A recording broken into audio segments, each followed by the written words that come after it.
Bon, Cette très bien, merci. conférence va maintenant être enregistrée. Très bien, merci Anne. Bon, mais bonjour, j'espère que vous êtes tous agréablement confinés. J'espère qu'on va pas trop cafouiller parce que c'est la première fois que j'utilise GoToMeeting, donc j'espère qu'on va y arriver, que tout va bien marcher. On a eu quelques problèmes hier et donc voilà, il a fallu changer d'interface. Je me présente en une minute. Donc je suis bibliothécaire dans les Pyrénées-Orientales depuis, je sais pas, 12-13 ans maintenant. Bibliothécaire tout court depuis une vingtaine d'années. Cette année, j'ai fêté mes 10 ans sur Wikipédia. Et de Wikipédien, je suis devenu Wikimédien. Et donc, depuis la première année où est apparu OneLib OneRef, donc le concours, ce concours amical entre tous les bibliothécaires de la planète, j'ai participé. Euh, je participe essentiellement dans tous les articles qui concernent ma région, mais aussi beaucoup tout ce qui concerne les éponges, les animaux. Voilà, ça c'est une longue histoire et la botanique et puis après des fois d'autres sujets. Voilà. Et mon défi à moi, ben, c'est d'essayer de contribuer dans toutes les langues de Wikipédia. Voilà, j'en suis à une centaine de langues et c'est un peu mon défi personnel. J'ai l'impression que je viens de partager mon écran, mais je ne sais pas pourquoi. Ce qui est pas mal, hein, ce qui est bien, ça nous permet de voir la Oui, page voilà. et le Ben projet. voilà, on voit la page d'accueil de Wikimedia France. Donc ça, c'est le site officiel de Wikimedia France. Donc pareil, je suis membre de Wikimedia France depuis, je sais plus, 6-7 ans maintenant. Euh, Peut-être qu'avant que j'explique les tenants et aboutissants de One Live One Ref, peut-être que Carole, tu veux te présenter aussi? Exactement, ouais. Carole, vas-y. Oui, bonjour à toutes et tous. Donc, effectivement, Carole Renard, c'est surtout Fabricio qui va faire la présentation aujourd'hui. Moi, je suis là juste en accompagnement. Sachant que je suis également wikimédienne, mais depuis beaucoup moins longtemps. Je suis sur Wikimedia, je suis inscrite depuis 2017, mais réellement active depuis 2 ans. À côté de ça, donc de profession, je suis conservatrice du patrimoine. Je finis ma scolarité actuellement à l'Institut national du patrimoine, donc je serai en poste à partir du 1er juillet. Et précédemment, j'ai cumulé une expérience de 17 ans en tant qu'archiviste. Je contribue essentiellement à Wikipédia, Wikimedia Commons, Wikidata, Wikisource sur les sujets liés aux fossés des genres sur l'encyclopédie en ligne. Et à ce titre, je fais partie de l'association des 100 pages. Et enfin, à côté de ça, depuis automne 2019, j'ai été élue au conseil d'administration de Wikimedia France et aussi à ce titre que je prends plaisir à participer à cette rencontre ce soir. Voilà, je relaisse la main à Fabricio. La main et la parole. Merci Carole. Bon, ben, pour ce qui est de OneLib OneRef, donc voilà, vous le savez, c'est une campagne amicale, un concours amical entre tous les bibliothécaires du monde entier. Il y a beaucoup de raisons de participer à ce concours, pas seulement parce qu'on est bibliothécaire. Alors déjà, on est confiné et peut-être bientôt semi-confiné, je sais pas, mais en tout cas, ça permettra de s'occuper. Mais en tout cas, ce que je voudrais dire, c'est que depuis mes Pyrénées, où pendant très très très longtemps, je me suis senti vraiment isolé parce que des gros contributeurs Wikipédia, bah, pendant très longtemps, enfin, on est toujours deux. Et donc, c'est vrai que l'aspect communautaire de Wikipédia est important.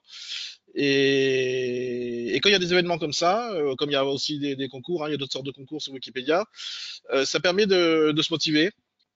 Ça motive les troupes en général. Ça permet d'échanger, même si c'est virtuellement avec d'autres gens.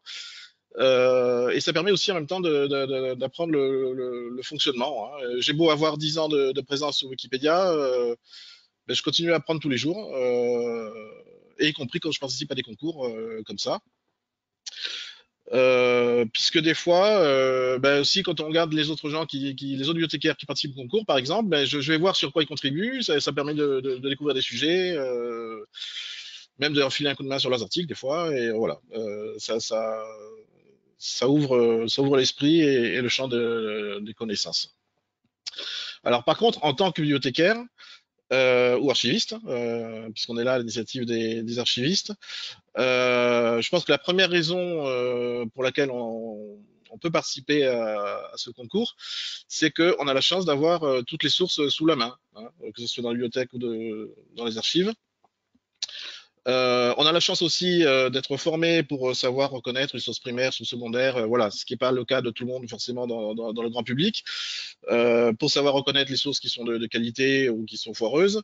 Voilà, a priori, toute cette étape-là, nous, ben, en fait, on l'a déjà franchie et a priori, on est qualifié pour ça. Le troisième enjeu que je verrai aujourd'hui, et ça, Wikimedia France le rappelle là dans le petit billet qu'ils ont fait aujourd'hui, c'est qu'il y a une véritable bataille de l'information qui se joue aussi sur Wikipédia, et notamment en ce moment avec le Covid-19. Je l'ai vu en contribuant, ça fait 2 mois que je contribue sur les articles, avec d'autres bien sûr, hein, mais tous les articles en rapport avec le Covid-19, Raoult, la chloroquine, tout ce genre de choses, voilà, il y a une vraie bataille qui se joue là-dessus.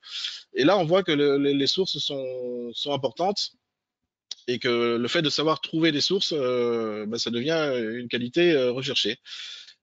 Pour pouvoir prouver ce qu'on écrit, ce qu'on dit, surtout quand on est dans des articles aussi polémiques que, voilà, par exemple, la chloroquine. Donc, j'irais presque jusqu'à dire que les bibliothécaires et les archivistes, enfin tous les gens qui sont qualifiés dans les sciences de l'information, ont presque un devoir d'être sur Wikipédia. Alors bien sûr, ça n'intéresse pas forcément tout le monde, mais s'il y a bien une profession qui doit se retrouver sur Wikipédia, c'est nous. Et bizarrement, on n'est pas tant que ça encore, hein. Je vais le voir, je vais les montrer. Si vous allez sur ma page, donc oui, j'ai oublié de le dire, sur Wikipédia, vous pouvez me retrouver sous le nom de Culex. Voilà. Culex, c'est un nom de genre de moustique, hein, parce que j'ai été fasciné pendant des années, j'ai fait des élevages, tout ça, de moustiques. Et donc, dans toutes les boîtes qui me décrivent, j'ai une petite boîte qui dit que je suis bibliothécaire. Je ne sais pas si vous la voyez dans la colonne de gauche. Non, ça c'est voilà, troisième ligne, pardon. Troisième ligne, voilà, la colonne de gauche. Si on regarde le nombre de gens qui ont affiché cette petite boîte sur Wikipédia, en fait, on est à peine une centaine, hein, qui se déclarent bibliothécaires, ou 140, je sais plus, mais enfin, c'est pas énorme. Sachant qu'on est sur la Wikipédia francophone, hein, il n'y a pas que des Français, il y a des Suisses, il y a des Belges, des Québécois en force depuis quelques années. On en reparlera tout à l'heure. On commence à voir des pays d'Afrique aussi, mais en petit nombre. Mais bon, voilà, on n'est pas beaucoup de bibliothécaires encore sur Wikipédia. Alors, en prévision de la session d'aujourd'hui, là, la petite boîte que vous voyez, il y a bibliothécaire, je suis bibliothécaire, je viens de créer la même, je suis archiviste. Voilà. Donc, pour ceux qui voudront la rajouter, je viens de créer la boîte d'utilisateur.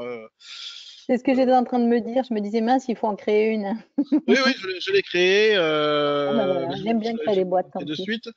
On peut la trouver, voilà, pour ceux qui voudront l'ajouter sur leur page. Non, c'est pas ça. Je vais y arriver. Je crois que c'est ça. Et tout le monde voit bien mon écran. Je vais la retrouver cette boîte. Bon, c'est pas grave. Si, voilà, c'est modèle. Alors, il va falloir que je bouge le truc si je veux pouvoir accéder à la barre de recherche. Voilà. C'est un modèle qu'on peut inclure donc sur sa page utilisateur. Voilà, modèle de point utilisateur archiviste, et vous pourrez le rajouter cette petite boîte, voilà, que j'ai créée hier. Patricio, excuse-moi, j'avais une question. Est-ce que tu pourrais nous rappeler l'historique et le contexte du projet OneBib OneRef? Personnellement, moi, j'ai eu l'occasion de lire quelques articles, voir comment il a été lancé. Et puis après, nous montrer peut-être ce qui a été fait, toi en tant que bibliothécaire, ce que tu as pu faire pour voir ce qu'on pourrait proposer aussi aux archivistes, si tu pouvais, ou Carole, si vous Oui. avez des éléments de contexte. Alors, comme le dit la page que j'avais rédigé, le petit article là, donc on est sur l'article OneBib OneRef sur Wikipédia. Voilà, c'était les 15 ans de Wikipédia en 2016. Et pour marquer le coup, voilà, certains se sont dit que ça serait bien d'essayer de motiver les bibliothécaires à l'époque, donc librarian en anglais, à s'investir un peu plus dans Wikipédia. Donc la première édition, voilà, c'était en janvier 2016. Donc les premières années, il y avait qu'une édition par an, et devant le succès, ben, on s'est mis à faire 2 éditions par an.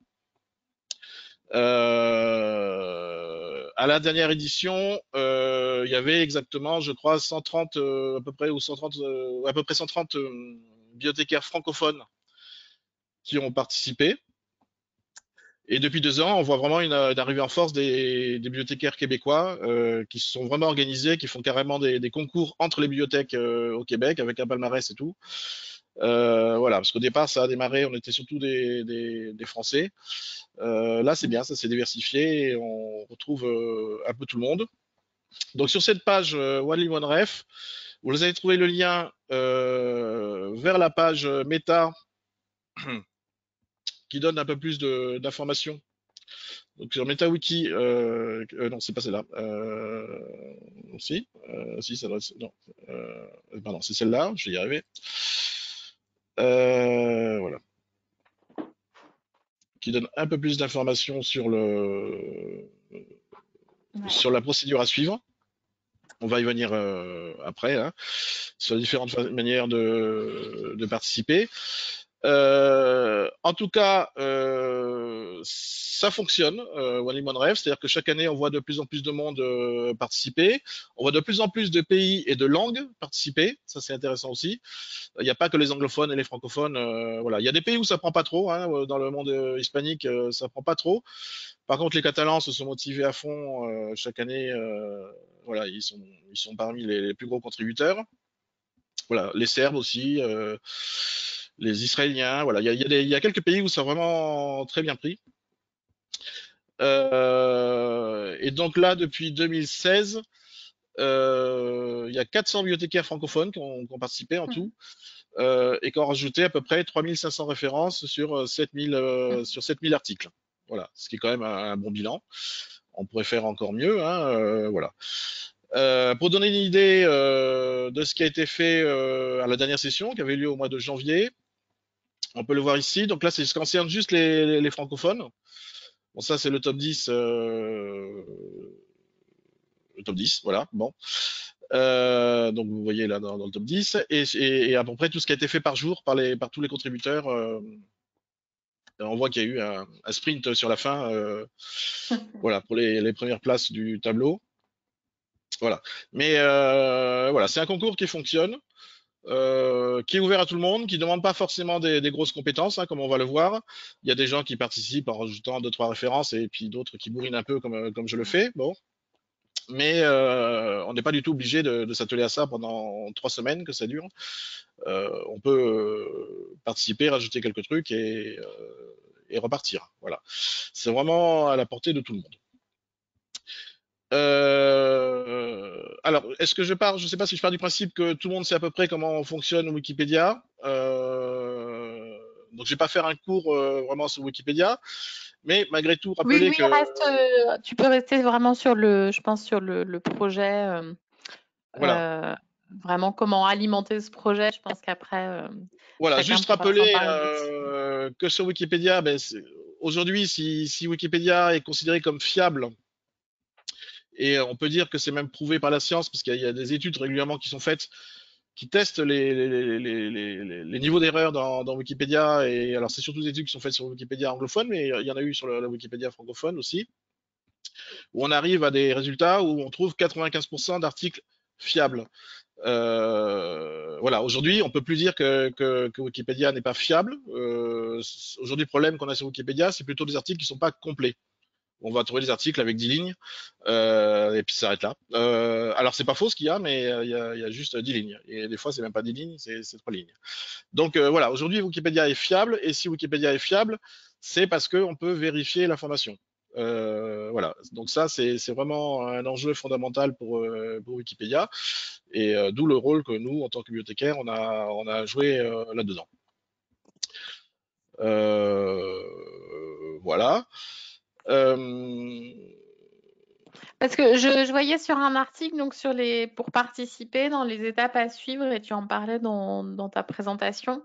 il y avait beaucoup de façons de faire, mais il y avait déjà la question de trouver des références et l'outil Hunt notamment, si je le prononce correctement, moi qui Voilà. n'ai pas l'habitude d'alimenter. Peut-être qu'on pourrait commencer par ces étapes à suivre pour trouver les références, les articles qui auraient besoin d'être enrichis et si tu peux nous l'expliquer. Alors, il y a beaucoup d'articles sur Wikipédia qui manquent de sources. Il y en a énormément. Je pense même que c'est une grosse majorité, hein. Souvent, c'est pas très grave parce que ce qui est écrit est vrai quand même. Mais bon, si on peut le sourcer et le vérifier, c'est mieux. Et donc, effectivement, il y a plusieurs manières de trouver, si on manque d'inspiration, hein, de trouver les articles qui manquent de sources. Donc, pour le concours à l'époque, avait été créé notamment ce petit outil là qui s'appelle Citation Hunt, donc Mm. que certains utilisent beaucoup et adorent. Moi, j'utilise assez peu parce que c'est un outil qui demande beaucoup de temps. Donc, en fait, l'idée de ce petit outil, c'est qu'il va repérer tous les articles dans lesquels on va trouver le modèle refness, donc référence nécessaire. Ce modèle référence nécessaire, on peut l'inclure à la fin d'une phrase, à la fin d'un paragraphe, dans un article. Oui, alors je vais prendre un article, exemple d'article, voilà, qui normalement devrait montrer. Donc la Barthède, c'est une commune du Gers. Ma grand-mère est du Gers, voilà. C'est pour ça que des fois je travaille sur les articles en rapport avec le Gers. Voilà. Je suis moitié gascon. Donc là, quelque part, on doit avoir un refness voilà, un référence nécessaire qui traîne. Voilà, dans la section toponymie, on voit qu'il y a un référence nécessaire qui traîne. Et donc ça veut dire que le fait qu'il soit référencé par, voilà, que ce petit modèle apparaisse là, si j'utilise le modèle chasse à la citation et que je tape commune du Gers, normalement il va sortir. Alors il va peut-être m'en sortir beaucoup parce que là il va me sortir 20 articles. Mais il me se recolore. Alors je peux décider de passer au suivant. Saint-Georges. Alors voilà, ça c'est des noms de communes du Gers. Alors on peut décider de passer au suivant parce qu'on se dit j'ai pas la source sous la main. Ça m'attend. Saint-Pesser, Vic Fezensac, on trace. Voilà, normalement on devrait avoir un moment Boucanière. À Boucanière, ça paraît 2 fois. Bon, il y en a que 20, ça va être le 20e. On l'a vu passer, Florence, Boucanière. la Barthe, voilà. Et là, on a la Barthète qui est, voilà. Et là, on voit qu'il l'a repéré, la Barthète. Donc quelqu'un a rajouté cette affirmation, c'est pas moi, hein, je ne sais plus qui a raconté ça. Mais en tout cas, la personne n'a pas rajouté la source. Donc cette affirmation n'est peut-être pas fausse, mais elle demande une vérification. Et donc si quelqu'un a un dictionnaire de toponymie gasconne, il pourrait rajouter l'information. Alors à partir du moment où on a la source sous la main, on clique sur c'est compris. Et là, automatiquement, on atterrit sur l'article en question et même sur la partie de l'article qui manque de source. D'accord. Alors, cet outil de chasse à la citation, il est amusant parce que ça peut permettre d'aller voir absolument n'importe quoi hein, quand on manque d'inspiration, mais il est exigeant parce que ça suppose que si vraiment on veut résoudre le problème, il va falloir aller prendre du temps pour aller chercher des sources. Alors ça peut être des sources en ligne ou ça peut être des ouvrages qu'on a dans sa bibliothèque ou ses archives, mais c'est un mode de fonctionnement qui prend du temps. Alors, je sais qu'il y en a qui se lancent des défis sur ça, hein, dans ceux qui participent chaque année à OneLib OneRef, notamment chez les Québécois, sur le Wikipédia en anglais.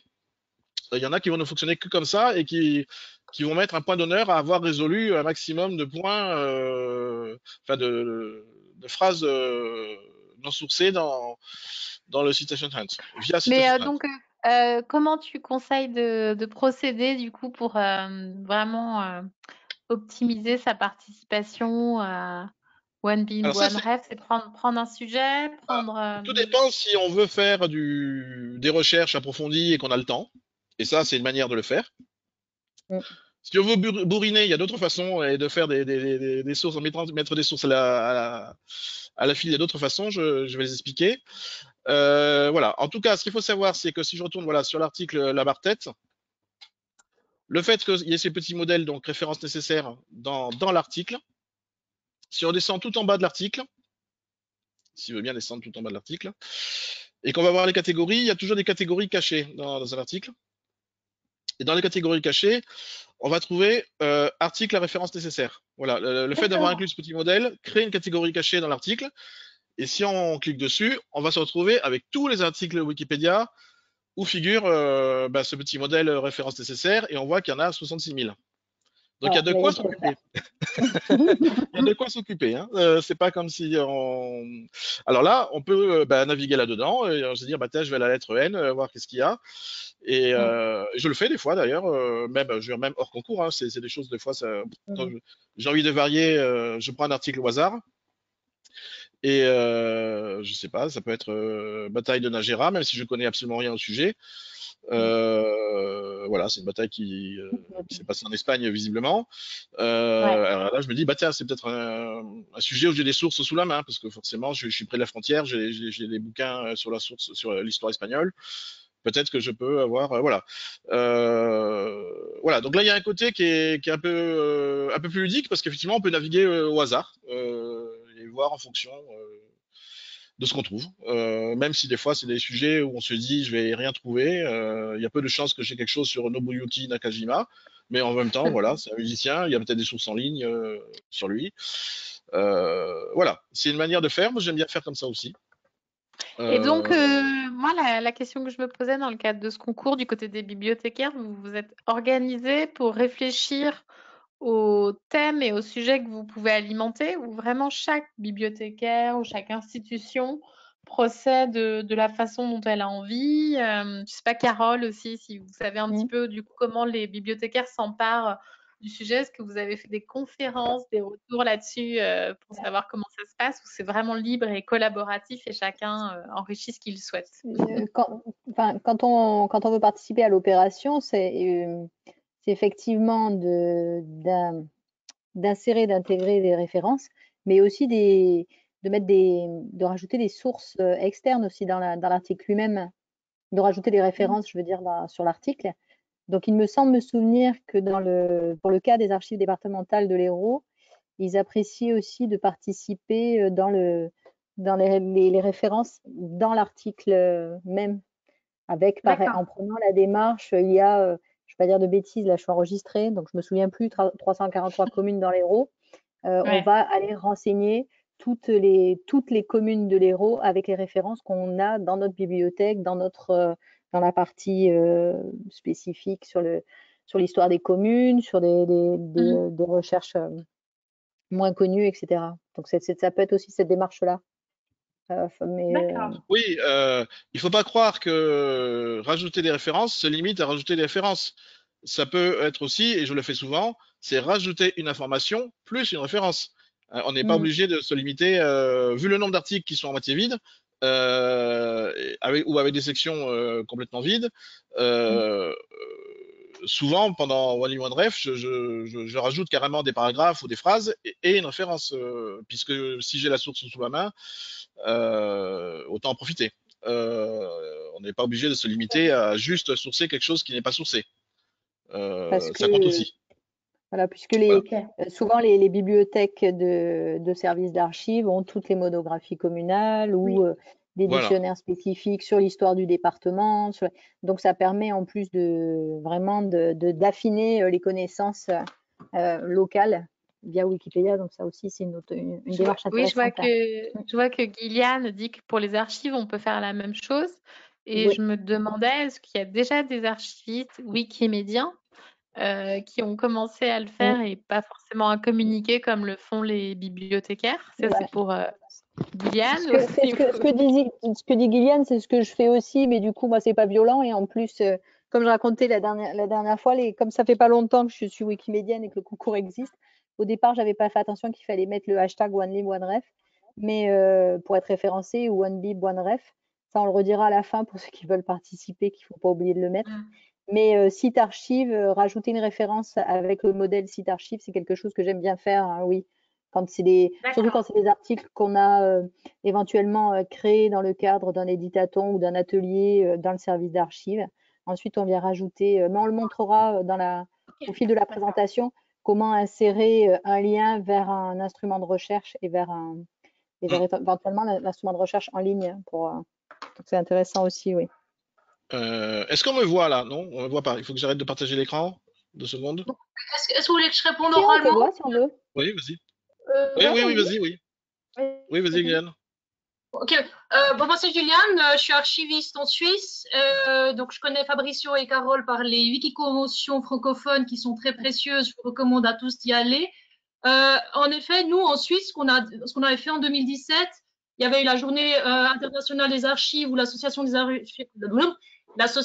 archivistes suisses avait participé concrètement avec Wikimedia Suisse. Et à cette occasion, on avait créé ce modèle site archive, qui est une traduction d'un modèle anglais qui existait. C'est exactement la même chose que les ouvrages, mais pour les fonds, les dossiers, tous les niveaux ISAG qu'on peut. Et donc, en effet, dans un article Wikipédia, moi, ce qui m'arrive assez couramment de faire, c'est on a un fond sur une personne, par exemple, et on peut mettre la référence avec ce modèle site archive, va regarder dans notre inventaire d'archives, on peut mettre l'URL du lien, la cote, tout ce qu'on veut.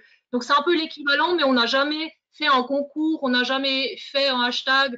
Les gens le font un peu au gré le gré. Voilà, c'est moins organisé, je veux dire. Mais il faudrait que l'association des archivistes lance le projet alors. Cette année, notamment, je trouve qu'en plein confinement, étant donné qu'on a beaucoup de collègues encore bloqués à distance, ça serait vraiment le moment de participer et d'intégrer des références vers Je le note. les instruments de recherche. Oui, je le note vraiment. Je pense que ça sera assez passionnant. Oui, Fabricio, je te laisse reprendre. C'était pour donner un exemple de ce qu'on peut faire avec un livre qu'on a sous la main, dans le cadre ou pas de Wally Ref, hein, mais voilà. Donc par exemple là, c'était, je prends l'exemple de Riunogues, qui est une petite ancienne commune à côté de chez moi. Est-ce qu'on me voit là? Oui, vous me voyez ou pas? Moi, je Oui. te vois et je vois l'écran, ouais, en même temps. Donc voilà. J'ai eu la chance d'avoir ce livre-là sous la main, parce que je vais arriver à le cadrer.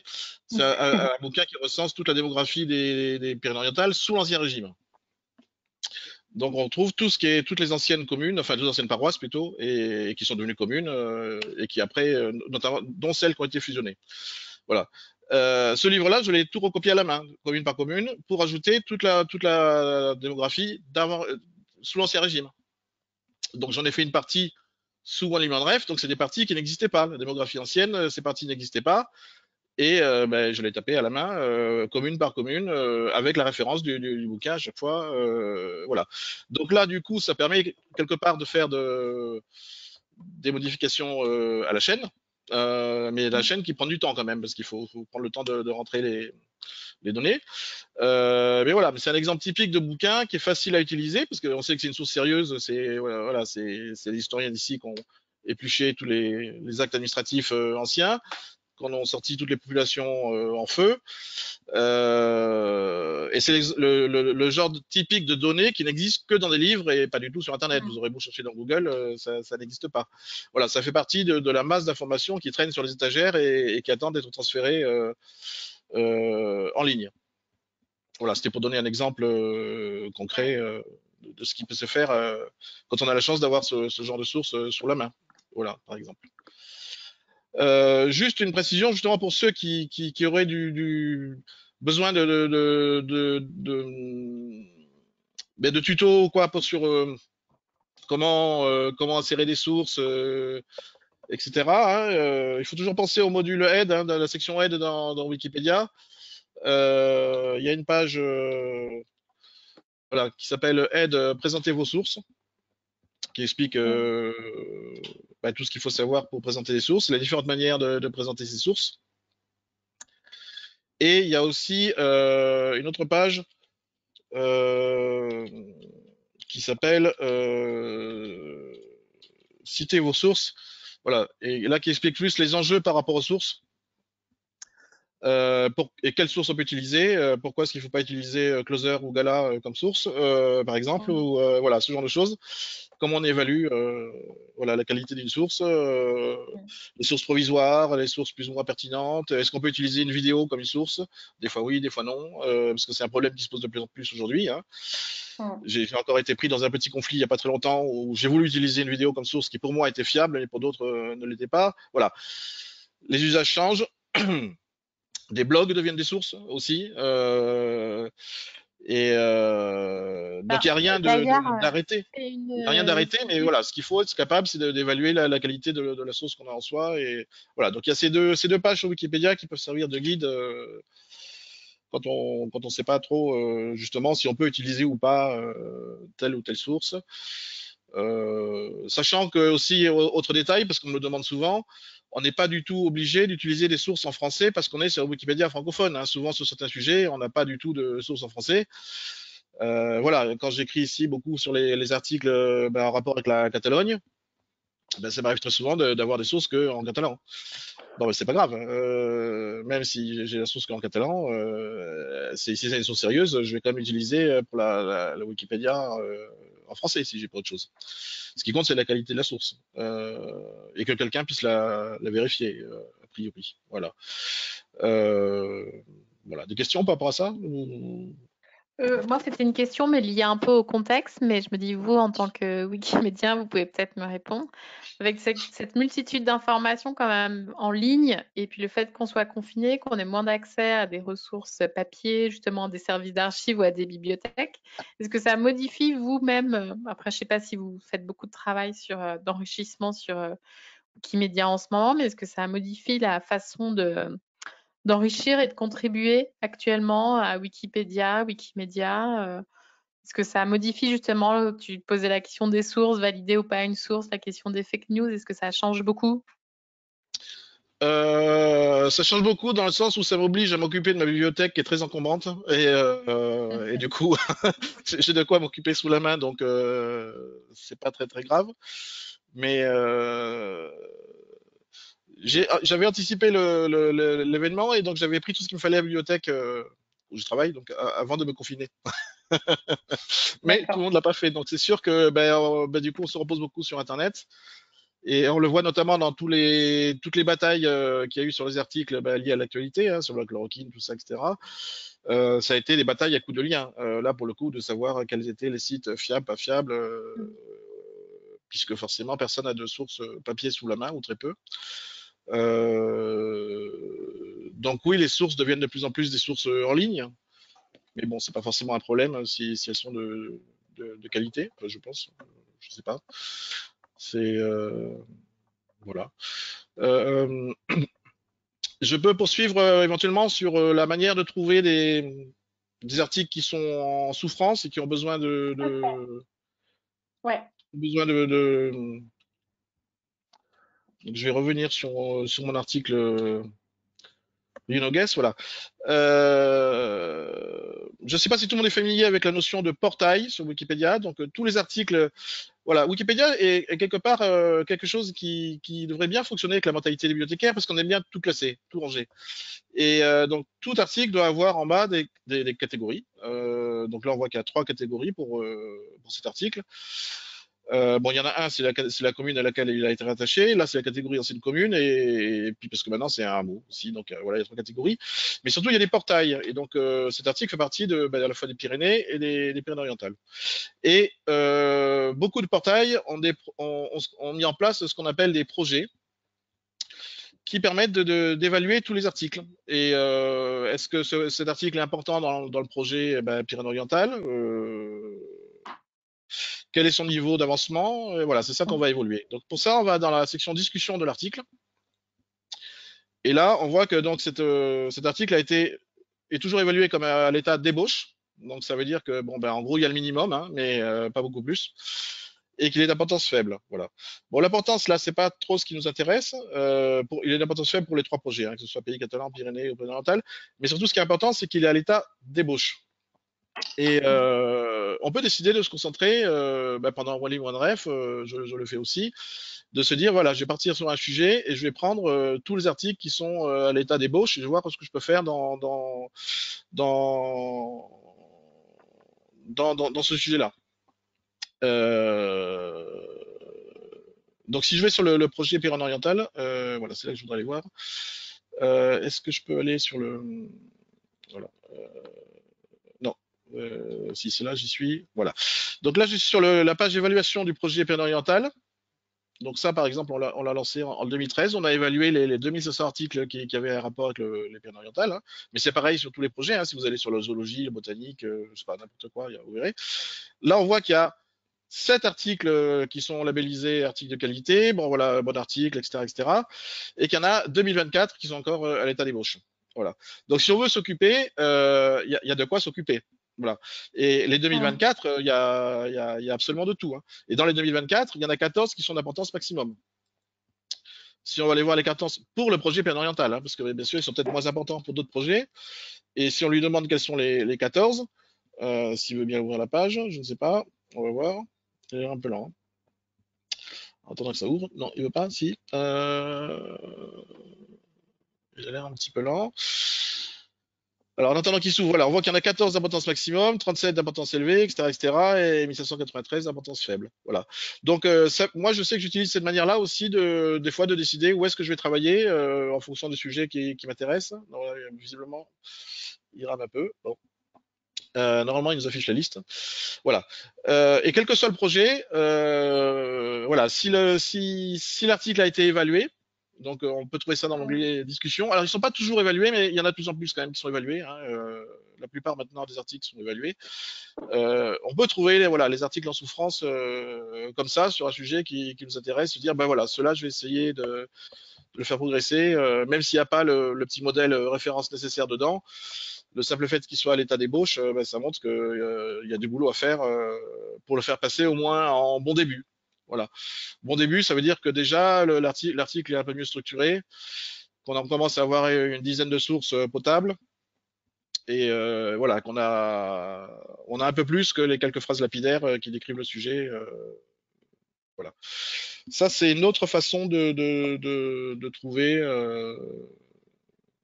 de quoi s'occuper pendant OneLib, OneRef. Alors, est-ce qu'il m'a ouvert la page? Non. Ah si, voilà. Donc là, voilà, il nous a sorti les 14 articles qui sont en rapport, qui sont d'importance maximale pour le projet et qui pourtant sont encore à l'état d'ébauche. Alors, mea culpa, hein, parce que pourtant je participe beaucoup sur ce projet, mais c'est souvent parce que c'est des articles qui demandent beaucoup de travail. C'est pas des articles simples, hein, c'est pas un article sur la petite église du fin fond de truc où on trouve un bouquin sur la petite église et là, hop, on peut le remplir assez facilement. Là, l'économie des Pyrénées-Orientales, c'est un article qui va être complexe et donc forcément personne ne veut s'y attaquer, par exemple. Et ben, l'article il va rester à l'état d'ébauche pendant des années. Voilà. Mais s'il y en a un qui est courageux et qui un jour veut s'y mettre, ben, il peut s'y mettre. Voilà. Donc, d'ailleurs, on voit que c'est que des sujets complexes. Hein, voilà, que ce soit l'industrie, l'agriculture, les transports. En gros, c'est des grands sujets. C'est pas des articles qui peuvent se permettre d'avoir 3 lignes. Et pourtant, souvent, bon, il y a pas beaucoup plus que 3 lignes. Hein. Je pense que j'avais essayé de développer un peu l'agriculture il n'y a pas trop longtemps. Mais voilà, si on va voir l'article agriculture, on va voir que ça reste vraiment très basique. Voilà, il n'y a vraiment pas grand-chose. Il y a vraiment de quoi faire. Hein. Voilà. Et c'est souvent un peu le problème sur Wikipédia, c'est que les articles qui sont sur des sujets très pointus, ben, vont être des articles faciles à développer. Parce que là, on trouve une source ou deux et on va écrire tout ce qu'on peut sur le sujet et l'article est vraiment, voilà, il est facile à cerner le sujet. Par contre, c'est un sujet très général, ben, souvent personne n'ose s'y attaquer et on se retrouve avec des articles qui pourtant sont importants mais restent à l'état végétatif là pendant des années. Et des fois, ben, l'occasion d'un concours, ça peut être de se dire, on peut essayer de monter une équipe et de se dire, par exemple, en s'y motivant à 2 ou 3, on l'a déjà fait, on s'attaque à un article à 2 ou 3, c'est plus facile que tout seul et pendant OneLib, OneRef, on va essayer de développer cet article-là. Voilà, on se dit bon allez, on prend le problème à bras le corps là et pendant les 3 semaines que dure le concours, notamment, on essaye de s'attaquer à celui-là par exemple. Voilà, c'est une option. puisque rien n'oblige à travailler tout seul, hein. On peut travailler tout seul, mais on peut aussi travailler, ça arrive souvent qu'on travaille ensemble à plusieurs, soit sur un thème, soit sur même une sélection d'articles. Je sais que les Québécois le font beaucoup, ça. Peut-être d'autres le font aussi. Voilà, c'est bien, ça permet aussi de motiver encore plus les troupes, hein, de se dire, voilà, de prendre une dizaine d'articles, de voir à quel état ils étaient au départ et à quel état ils étaient à l'arrivée, et de voir en gros tout ce qu'on a rajouté à la fin. Ça permet de mesurer plus facilement le travail accompli.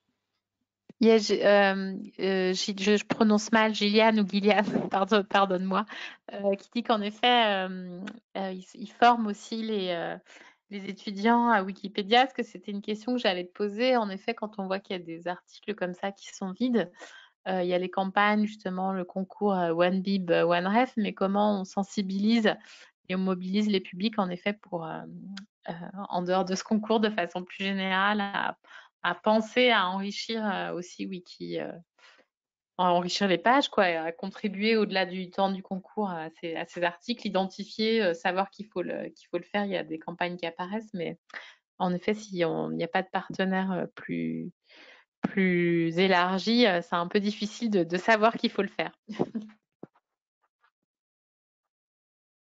Donc, je prenne la parole de nouveau.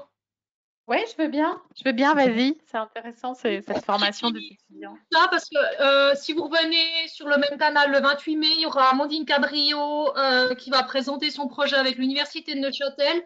C'est encore embryonnaire, mais la voie qui a été prise, c'était que dans le cadre d'un séminaire en archéologie, elle forme des étudiants à l'utilisation de Wikipédia, puis après, eux, ils vont compléter des articles.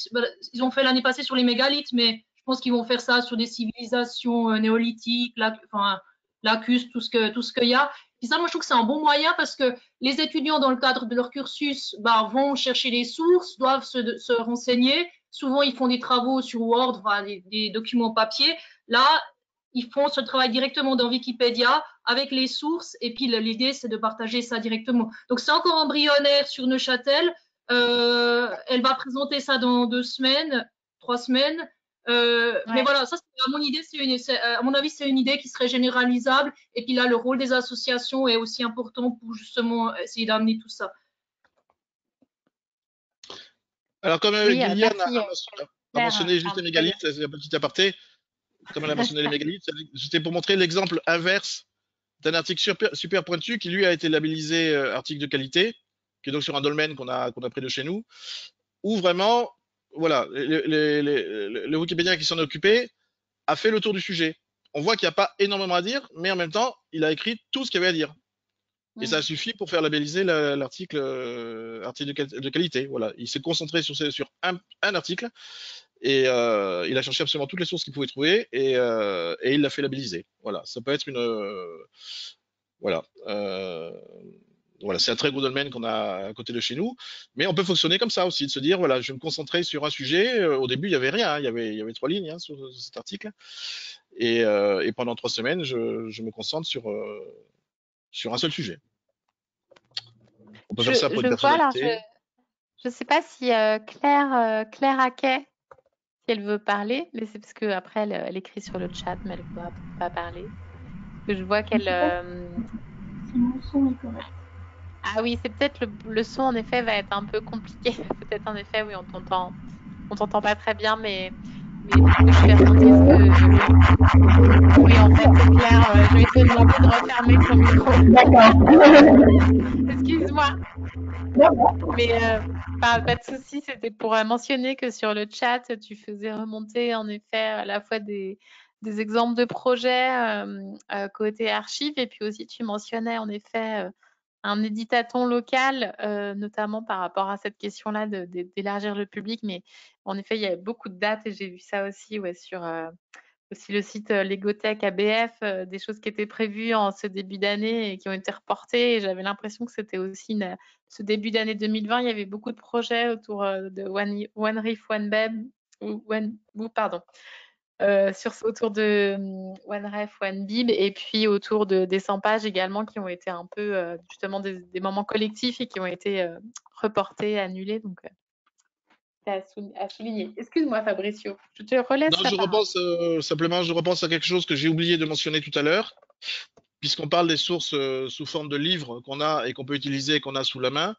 Il faut savoir que enfin beaucoup, pas tous bien sûr, mais beaucoup d'ouvrages de référence qui sont très souvent utilisés par les Wikipédiens ont tous été modélisés pour qu'on puisse les ajouter facilement dans Wikipédia. Voilà, je vais commencer par un exemple pour comprendre ce que je veux dire. Voilà, voilà. Donc ça c'est un ornithologue. Voilà, c'est un ornithologue. Voilà, j'ai rajouté la biographie. On voit qu'il y a un dictionnaire, qui est un dictionnaire que j'utilise beaucoup. Voilà, pareil, un gros dictionnaire. Je vais y arriver. Donc ce gros dictionnaire, comme j'utilise beaucoup, je suis en train de rentrer tout ce qu'il y a dans ce dictionnaire parce que c'est un ouvrage de référence. Donc j'en suis à la lettre B. J'ai pas fini. Bon, comme je sais que je vais l'utiliser beaucoup, j'ai créé un modèle pour pas avoir à retaper toute la référence du dictionnaire à chaque fois. Donc si on va voir le code, on va voir que c'est un modèle, hein, modèle NDBR3, je vais y arriver. Et donc en fait, on a juste à rentrer avec les petites accolades ce modèle et hop, ça nous met automatiquement la référence en entier qu'on peut voir là, donc en section référence biographie. Et on va voir qu'il y a énormément d'ouvrages de référence qui ont tous été modélisés pour qu'on puisse les utiliser plus facilement. Voilà, le modèle il est là.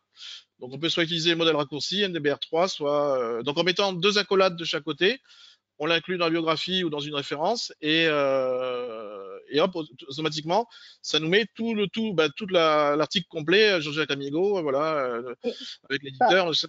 On n'a pas à le retaper à chaque fois. Donc il y Pardon, a Fabricio, est-ce que moi je reviens sur ce qu'on disait au début, sur les participants, là, les gens qui écoutent, est-ce qu'il y a certaines personnes qui veulent voir exactement concrètement, justement, quand tu rajoutes ta référence en appelant le modèle créé? Est-ce que les personnes alors, peuvent se manifester dans le chat pour savoir si on ouais. va le... Alors je vais juste montrer Ok, merci, Julien. la page où on peut trouver tous les modèles pour commencer. Où on voit qu'il y a des modèles pour tous les ouvrages de référence, pour les ouvrages de référence dans tous les domaines qui ont été modélisés. Voilà, catégorie de points, modèle de source. Donc, en gros, il y a les ouvrages de référence, voilà, l'aéronautique, l'Allemagne, la géographie, l'histoire. Donc, je sais pas si je prends l'histoire là. Il y a encore des sous-catégories. Il y en a qui sont pas dans des sous-catégories, mais voilà, Michaud, biographie universelle. Je sais pas. Voilà, je ne connais pas il faut aller cliquer sur les sur les ouvrages pour voir exactement que ce soit bien l'ouvrage qu'on cherche. Mais il y a énormément de modèles, voilà, pour l'histoire régionale française, par exemple, donc forcément. Et on va trouver des modèles, même par département. Tout simplement, après, voilà, je vois le modèle Histoire de Rennes 2006-2010, donc ça doit être deux ouvrages différents. Voilà. Tout ça, c'est des Wikipédiens qui ont dû faire ces modèles parce que c'est des ouvrages qu'ils utilisent très souvent comme source. Et donc voilà. Bon. Donc si je veux, alors j'ai pas pensé à reprendre un article où le modèle n'existe pas. Voyons, est-ce que si je prends Émile Topsan, voyons, ouais, est-ce que par exemple il y a lu en biographie? Non. Tiens, on va le rajouter.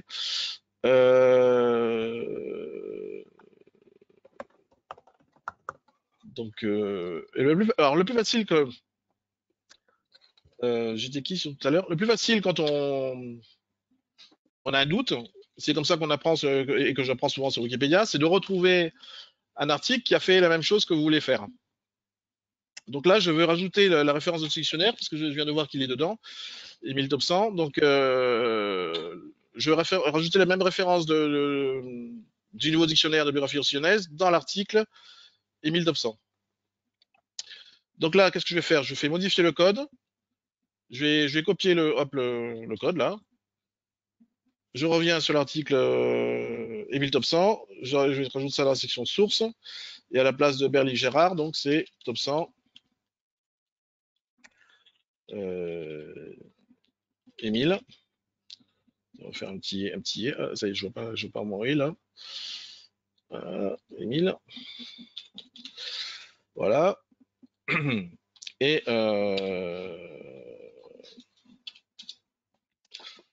oui, bon, hop, je vais rajouter une référence. Alors voilà, donc là je vais rajouter une référence. Dans le cadre du concours de Wally OneRef, donc il est important, quand on fait le résumé de qu'est-ce qu'on fait, hein, de rajouter le hashtag OneLib OneRef. C'est ce qui permet que ce qu'on a fait va être pris en compte dans le cadre du concours. Alors je prévisualise, hein, vérifier que j'ai pas fait dit aussi. Voilà, ça va ressembler à ça. Donc, du coup, ça fait apparaître la référence Jean-Jacques Amigo, top 100 Emile, et etc., avec toute la référence du dictionnaire. Je valide. On va publier. Voilà, la référence, j'ai ajouté une référence dans cet article qui jusque-là n'avait pas grand-chose comme référence. D'ailleurs, voilà, on pourrait y revenir. Enfin, j'y reviendrai. Et si je vais voir donc l'historique de l'article, on va voir que donc voilà, apparaît mon résumé de ce que je viens de faire, que je viens de rajouter une référence, et le hashtag WallyOneRef qui va faire que ça apparaîtra plus tard sur cette page là. Cette page qui est en fait un outil qui sert à référencer toutes les modifications qui sont faites sur Wikipédia avec ce hashtag là. C'est comme ça que pendant le concours, on peut savoir à la fin qui a fait quoi et combien. À la fois par projet, on sait combien il y en a sur Wikipédia français, anglais, anglophone, etc. Et aussi par utilisateur. Donc on peut savoir exactement chaque utilisateur combien de modifications il a faites. Voilà. Là, les modifications que j'avais sélectionnées, c'était celle qui a été faite entre le 15 janvier et le 5 février 2020. Donc c'était les dernières dates du concours. Et donc toutes les dernières modifications ont été faites par les Québécois grâce au décalage horaire. Hein. C'est eux qui ont terminé qui ont fait les dernières modifications dans le cadre de la dernière session de Wally OneRef. Voilà, notre archive c'est une Québécoise, Marie Desmartel aussi. Voilà, là c'est tout ça c'est des Québécois. C'est clair ou Ouais, juste je fais attention à l'heure parce que on essaye de tenir les créneaux horaires, mais on a quand même un peu de temps, ne t'inquiète pas. Bon. Mais je sais Moi, j'ai fait à peu près toi le et tour Carole, il y avait Carole qui voulait peut-être revenir sur un projet, je crois, ou voilà. Dites-moi. Non, pas forcément revenir sur un projet, mais c'est vrai que moi j'ai des pratiques plus récentes on va dire, de Wikipédia, donc j'aime bien utiliser, me faciliter la tâche. Et lorsque je fais des ateliers, moi j'ai plutôt l'habitude de pratiquer des ateliers auprès des novices. Ah, je viens de regarder Nicolas, d'accord, il utilise le dashboard. Et on a tendance à chaque fois, sachant que bon, c'est pas pour critiquer le public des archives en général, mais on a quand même souvent des personnes en plus d'un certain âge, mais ça veut rien dire sur leur capacité informatique, mais on aime bien utiliser l'insertion automatique des sources dans les articles. Donc on fait avec les archivistes, on fait un gros travail, on prépare en fait des thèmes, des articles, des sujets sur lesquels on sait qu'on aura des sources secondaires ou tertiaires. Et puis, on va installer et accompagner les néo-contributeurs à insérer des références de manière automatique avec le petit outil. Fabricio, vu que tu as la main, garde-la. Voilà, en fait, tu as un exemple les facilités que propose Wikipédia. Oui. Tu as un exemple, sinon j'avais préparé un exemple. Vas-y, mets ton exemple. Voilà, Fuya, c'est une autre commune à côté de chez moi. Bon, j'ai fait exprès tout à l'heure, ou hier, je sais plus, de rajouter une information non sourcée dans l'article. Où est-ce que j'ai mis ça? Voilà, chaque année à Fuya, il y a une fête de la pomme. Et donc j'ai trouvé cette information sur un journal local. J'ai prévenu les Wikipédiens du coin de ne pas rajouter la source, que je faisais exprès de mettre référence nécessaire pour l'exercice. Voilà, donc il y a une fête de la pomme et il y a le petit module référence nécessaire. J'ai trouvé cette information dans un article de la Semaine du Roussillon, un journal local. Donc je veux rajouter cet article comme source. Donc je sélectionne l'URL. On va voir un ajout de source automatique. Hein. C'est vraiment très simple. Donc là, au lieu de passer par modifier le code, je vais passer par simplement modifier. qui est souvent plus simple effectivement quand on ne connaît pas trop Wikipédia. Donc je vais modifier ça. Si on remet au niveau de l'article, voilà. Donc ça, par contre, est-ce qu'il va me le virer? Oui. Je dois le supprimer. Ah non, là, je vais le supprimer après. Non, faire autre chose. Alors, je vais rajouter la source là. Alors, sourcer. Vous voyez, il y a sourcer au-dessus. Voilà. Ça, en général, ça plaît Voilà. beaucoup Donc là, je aux mets juste nouveaux. mon URL, Mhm. donc de Ah, l'article ok. de la semaine du Roussillon, Non, mais c'est généré, magique. et il va me le mettre en forme.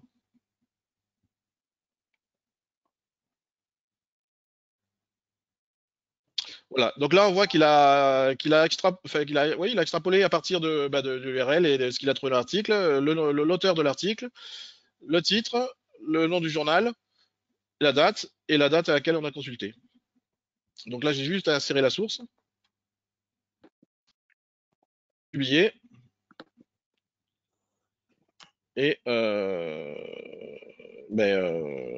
ajoute une source. Voilà. On dit toujours ce qu'on fait, hein, et publier. Ok. Voilà. Et là, ma source, ah bah du coup, j'ai oublié d'enlever le petit modèle référence nécessaire. Bon, voilà. Mhm.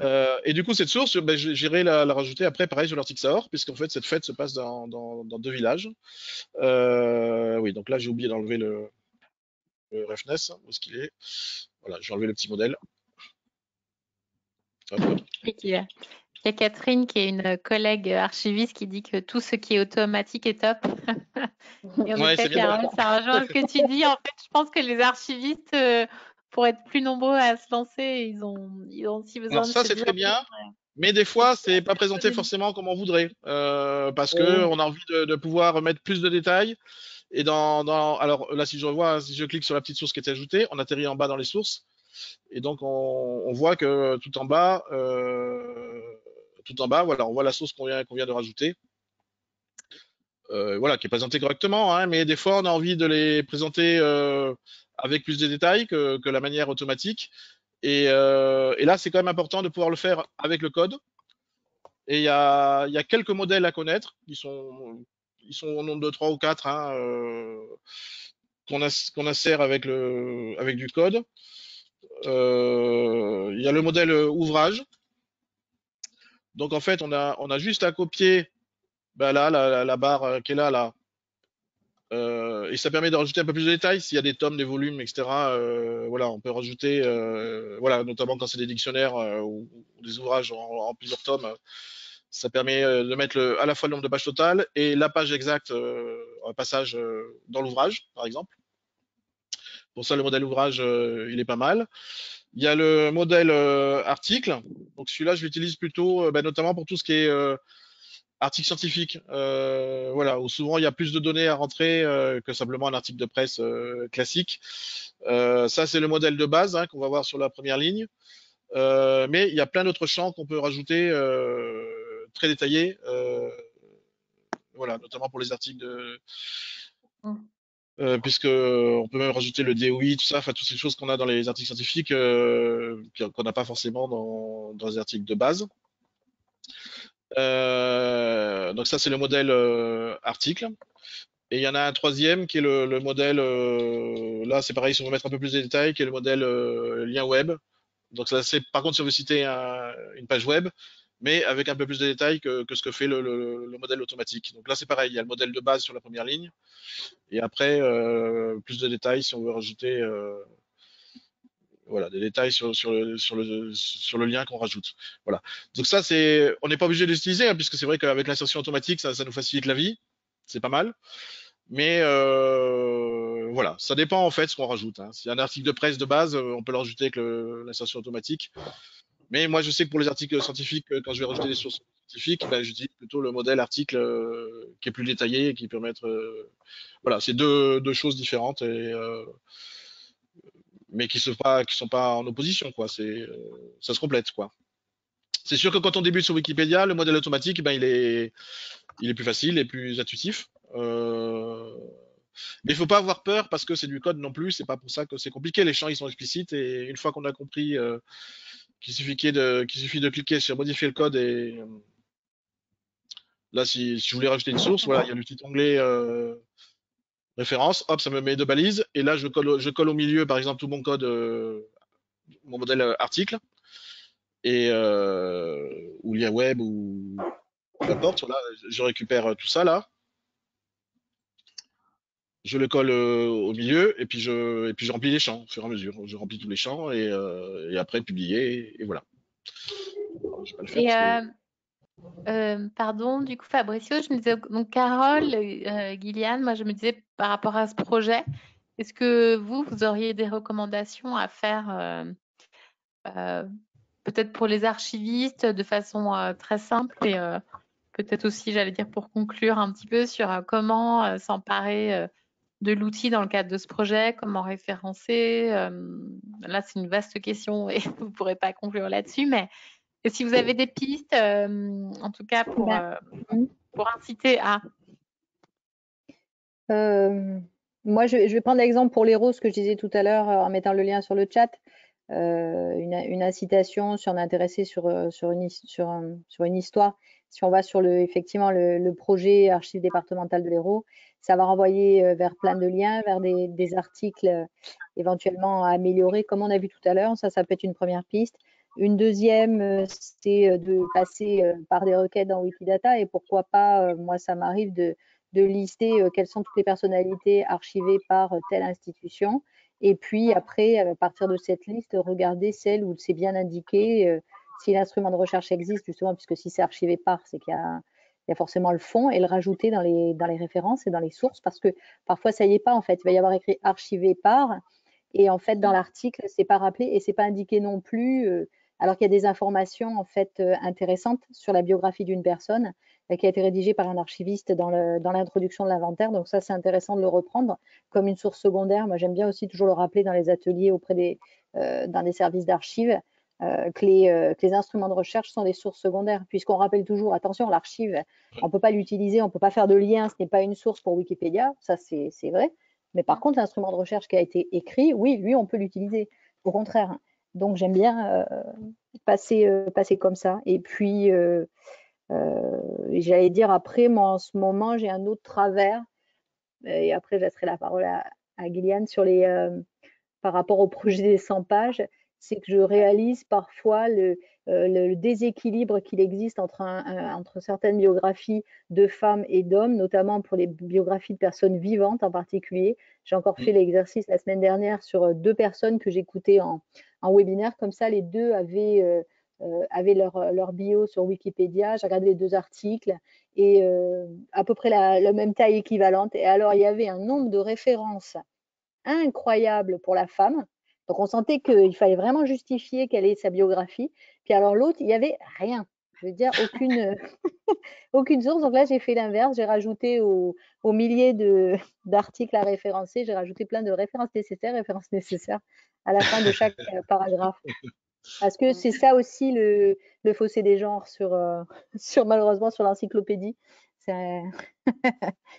Voilà, je laisse par contre Gillian qui a plus d'expérience.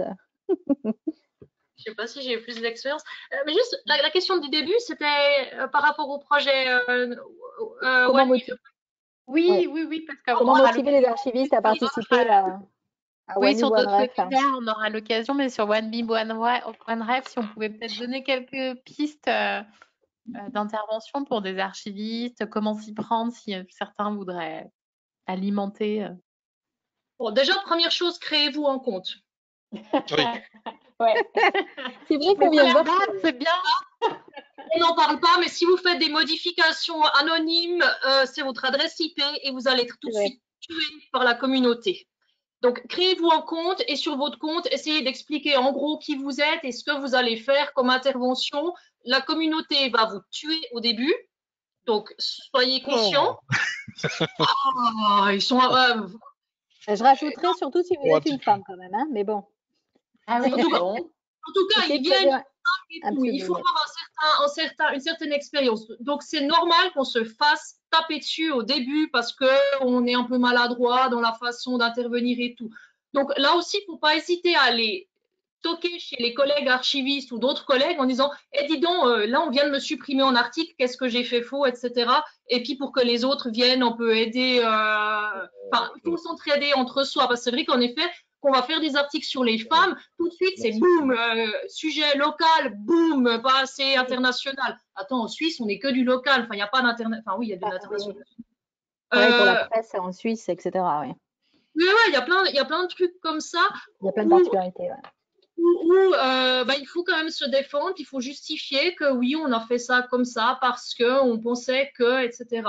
Donc là aussi, d'aller taper dans son réseau pour se faire un peu aider, je trouve que c'est pratique et il y a de plus en plus d'archivistes dans Wikipédia, donc ne pas hésiter. Ensuite, participer aux séances en direct, je trouve que c'est précieux. C'est vrai qu'au début, moi, je faisais beaucoup de la correction orthographique, donc ça, je peux le faire à distance. J'ai aussi créé des articles, mais après, enfin, moi, je dis toujours pour rigoler, j'ai complètement réécrit l'article du Cinématurg qui, à l'époque, était, je le cite de mémoire, le Cinématurg qui est quasiment inconnu en France, sauf les films de Nuri Bilge Ceylan.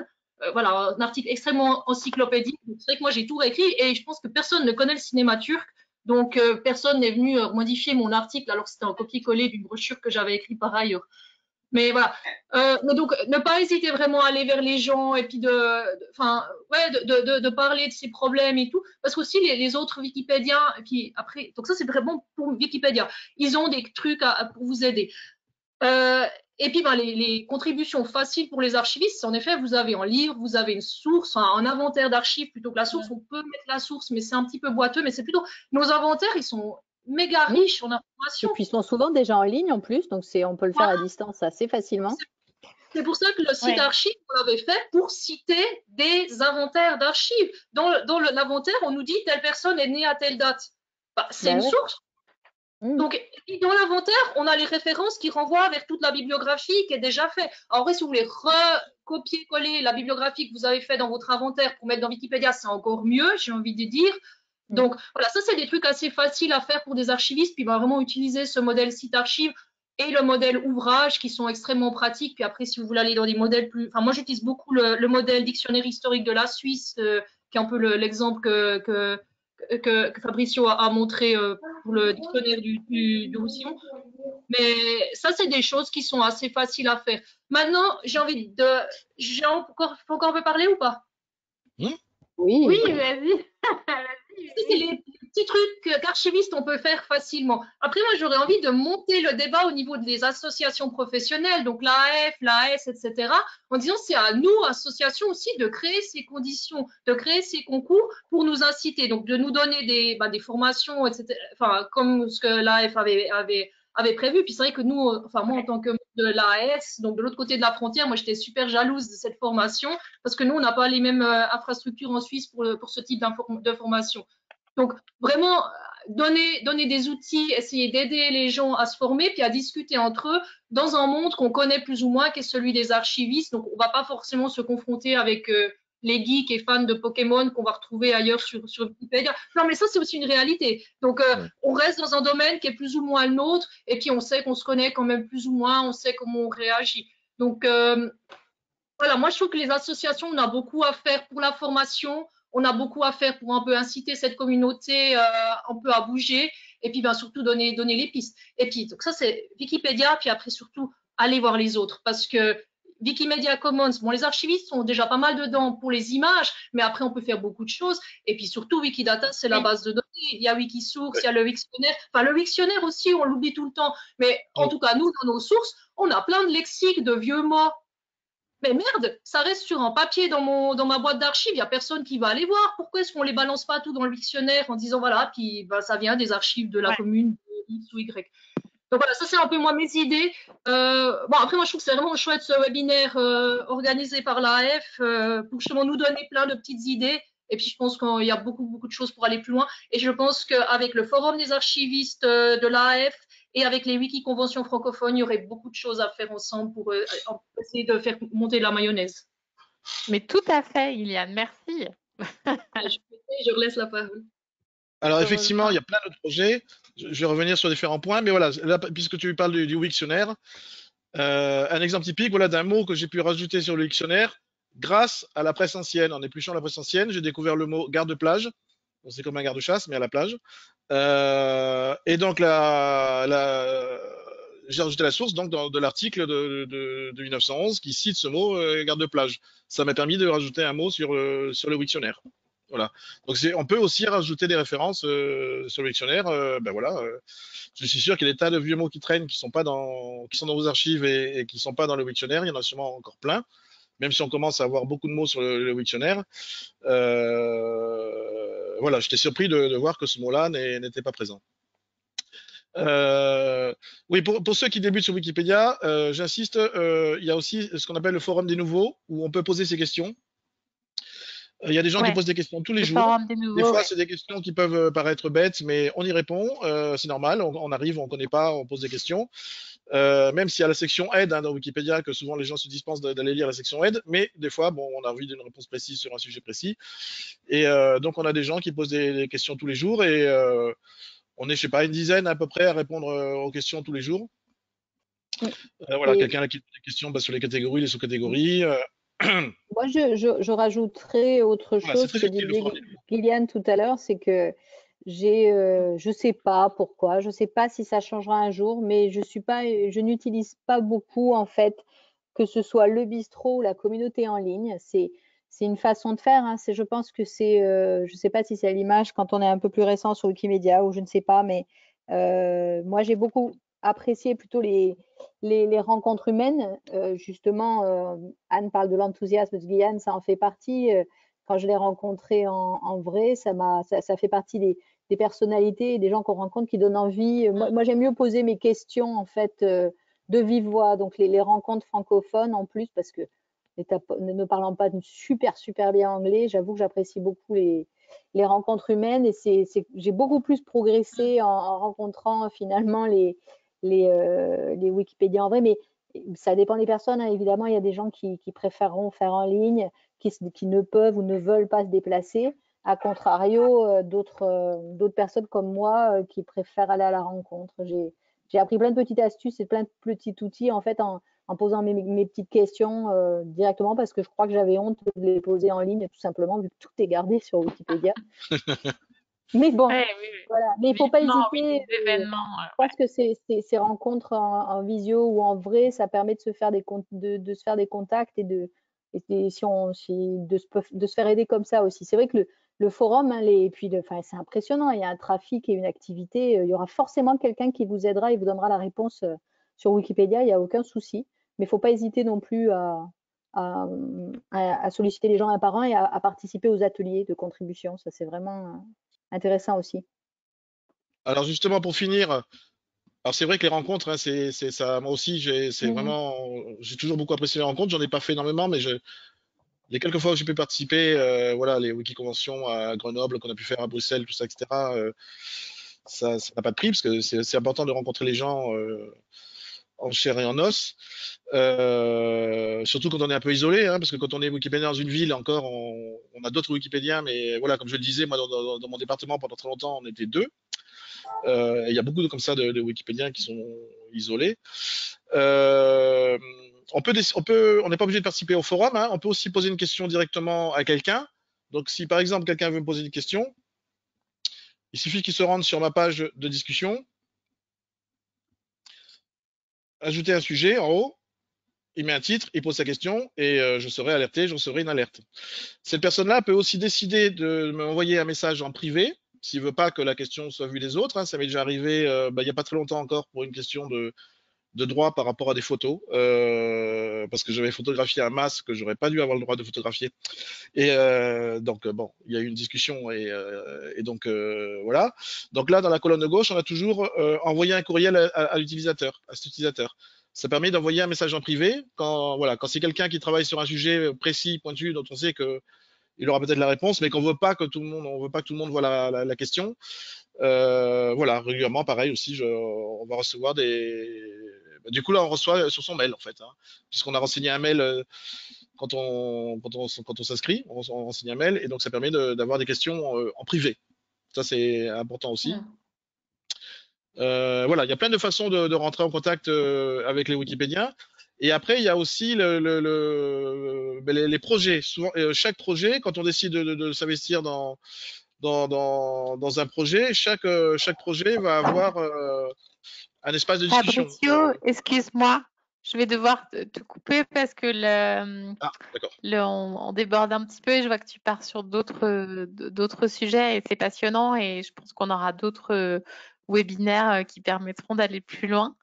Nicolas me demande, la vidéo sera-t-elle stockée? Alors, j'ai fait un enregistrement sur GoToMeeting, mais qu'on vient tout juste de tester en début de semaine. Ouais. Normalement, je vais pouvoir stocker cette vidéo, mais je n'en suis pas sûre et certaine. Donc, c'est les aléas de ces webinaires qu'on monte au fil du temps. En revanche, je peux conserver le chat, donc je vais voir ce que je peux conserver. Je vais tout faire pour bien conserver cet enregistrement, mais sinon, j'en suis désolée. C'est un petit peu, on change d'outil, on s'adapte. Et c'était avant de conclure, savoir si certains d'entre vous avaient d'autres questions sur le projet, parce que je vais devoir couper Fabricio, mais je pense que sur la page dédiée au projet dont parlait.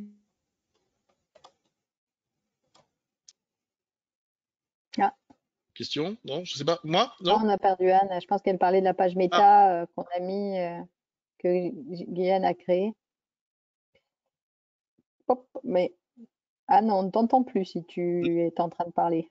Tu es en train de parler. Ouais, on n'entend plus là. Elle a perdu Je son micro. renvoie le lien. On n'a pas mis. Elle a perdu son micro, j'ai l'impression, non? Oh, c'est là. Il n'y a plus de son. Plus de son. Oui, elle dit désolé.